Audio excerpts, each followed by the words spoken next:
Hey guys, today we're diving deep into a topic that's been lurking in the shadows for way too long. We're talking about USAID and its hidden role in South Africa's economy.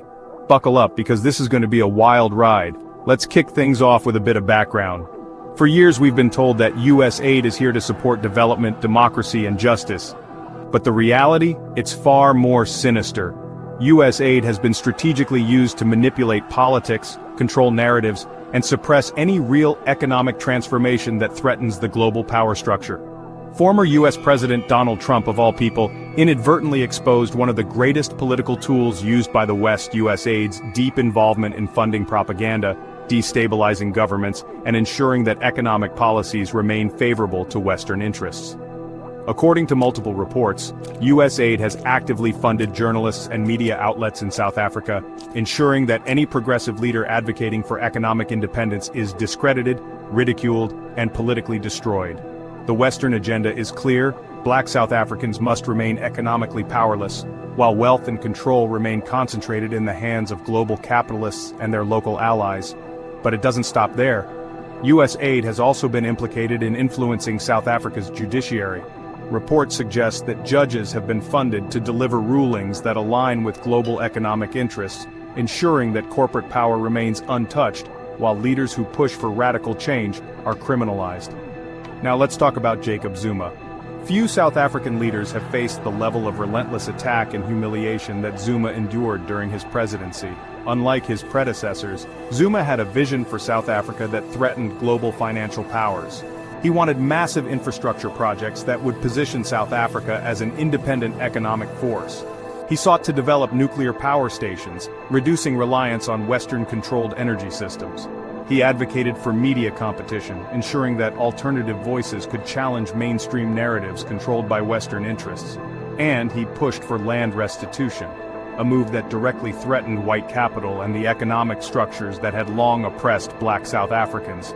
This vision posed a direct threat to USAID's objectives, and so the propaganda machine was unleashed.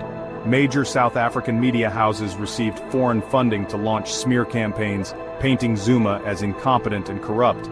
Even comedians like Trevor Noah were reportedly funded to mock him on the global stage, shaping public perception against him.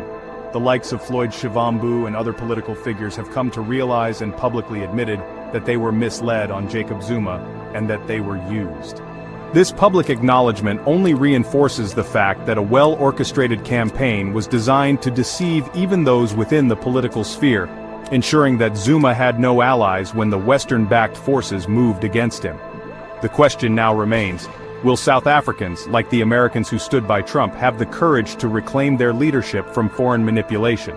Zuma himself warned South Africans about the dangerous influence of foreign forces, revealing that some African leaders have been bought and controlled by global interests. ANC Secretary General Fikile Mbalula and others have been accused of following the money rather than fighting for justice. We have reached a point where money determines political decisions, not the will of the people. Foreign influence has become so deeply entrenched that even ANC conferences are reportedly bought by those who wish to control South Africa's future. While Black South Africans struggle with unemployment, land dispossession, and economic exclusion, organizations like AfriForum have received external financial backing to ensure the survival of white economic dominance. Meanwhile, the ANC government has done little to support the black majority, allowing economic inequality to persist. South Africa is at a crossroads. We are witnessing an era where self-interest outweighs national duty, where leaders prioritize personal wealth over the people they swore to serve. Ramaphosa continues to dismantle state-owned enterprises, ensuring that private capital, especially companies linked to his own family such as Patrice Motsep's businesses, gain control over the economy. Yet the people remain passive, either too tired, too disillusioned, or too afraid to fight back. But history has shown us one truth: power does not last forever, and money does not buy legacy. Those who betray their people for temporary riches will one day answer for their actions. The real question South Africans must ask is, who truly governs this country? Is it the people, through their elected leaders? Or is it foreign institutions, corporate elites, and Western-funded NGOs working behind the scenes to manipulate the political and economic direction of South Africa?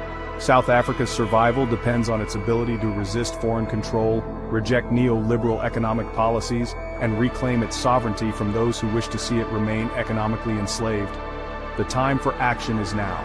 Will the people rise, or will they allow themselves to be sold to the highest bidder? Thanks for watching. If you found this video eye-opening, don't forget to like, share, and subscribe. Let's get this conversation started.